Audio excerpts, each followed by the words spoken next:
Hey guys, this is James, bringing you InBetweenIsode number 26. So today, you guys requested, a couple of you requested that I review an aged raw pu'erh. So here I am, reviewing one, and believe it or not, I really haven't consumed a lot of mature pu'erh since like 4 or 5 months ago, and I realized drinking the first few infusions of this that the taste is rather foreign to me, and I'm not super well calibrated with it right now. And 5 or 6 months ago, I was doing the mature pu'erh report, so I was having this stuff almost daily. So today I just picked a random tea out of that bag, which is the 2000 CNNP 7532. And so this is a Tiepai, so it's not a official 7532 made by Monghai Tea Factory. It's a imitation, and Paul, who runs White2Tea, decided that this had a lot of kind of like leaves that are characteristic of 7532, which tend to be smaller leaves in general. And so this tea has gotten some acclaim from, I think, Hobbs and a few others. I tasted this tea back when I was doing the mature pu'erh report, but it's been quite a while. And so when I went into this bag and I took a sniff, I was greeted with that familiar sort of wet, not wet storage, but traditional storage smell.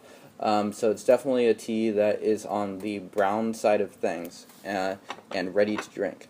Alright, so I am 3 infusions in already. I had to do an extra one just to make sure I had a good feel for this tea.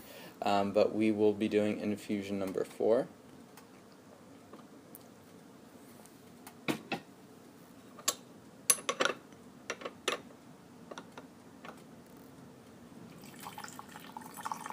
And so it's brewing up this dark, sort of ruby red liqueur.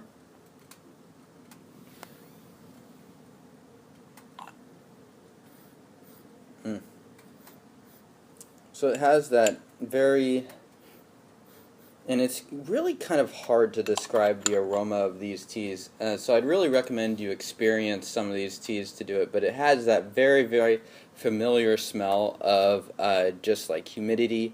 But this tea I found is on the lighter end of this stuff. Paul's Chong Tai Hao Red was a bit wetter and not quite to my taste as much as this, but I will show you guys the liqueur. Very, very nice looking. And at the end of this, I will show you guys the wet leaves as well, just to show you kind of like the color that it's becoming, which is also kind of interesting. Alright. Alright, so I'm going to drink this, and then I'm going to do another infusion. Cheers, guys.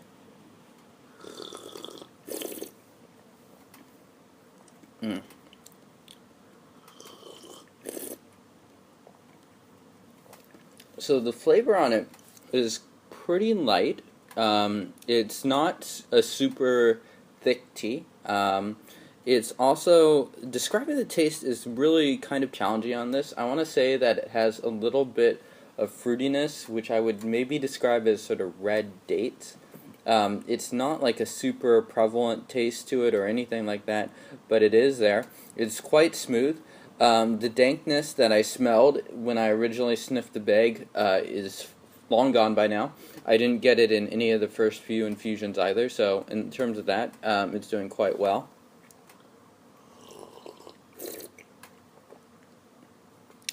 And I think it's starting to hit its tones a little bit more. I'm going to extend the steep time just a little bit for this.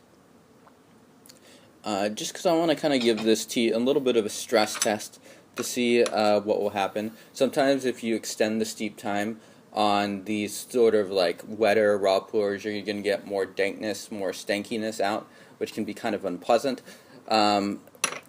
Yeah, so maybe that will happen, or maybe it will just kind of be a more full taste.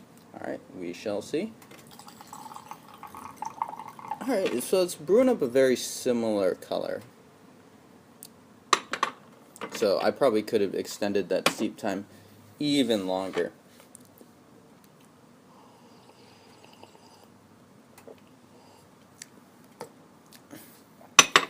Let these leaves cool down for a hot second.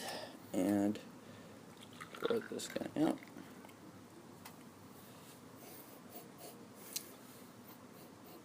Yeah, so a little bit of camphor, a little bit of that sort of like, I'm not even sure if red dates is the right description, but there's a fruity sort of taste, maybe long on or something like that, that people that drink this traditional stuff would describe. And you definitely get some of that here. The taste is not super complex, super thick, or overwhelming and stuff like that. So this, for me, if I were to pick up a cake, which I'm not sure that I would, is very, very, I don't know, just sort of that traditionally stored taste. It's not a super amazing tea, but it would make a pretty decent daily drinker, in my opinion. All right, cheers. So it's definitely much, much thicker. There's a little bit of creaminess that's coming in that definitely wasn't there before. So I would say in terms of like extending the steep time, it did totally fine. There's not a lot more dankness in this, maybe just a touch, but overall I'd say that it's doing quite well. Mm.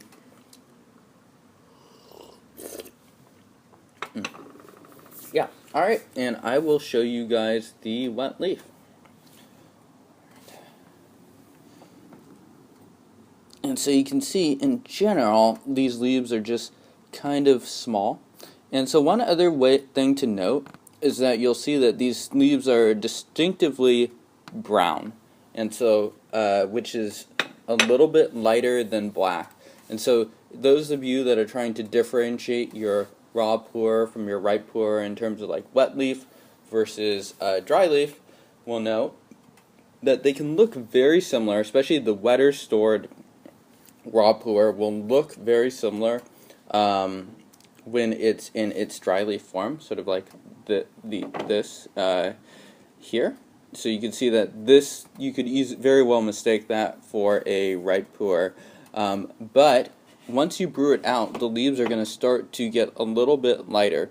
And so generally speaking, and this is not at all a steadfast rule or something that holds true all the time, the leaves for raw pu'erh are going to tend to lighten up a good deal more, and sometimes surprisingly so when compared to something like an actual ripe pu'erh.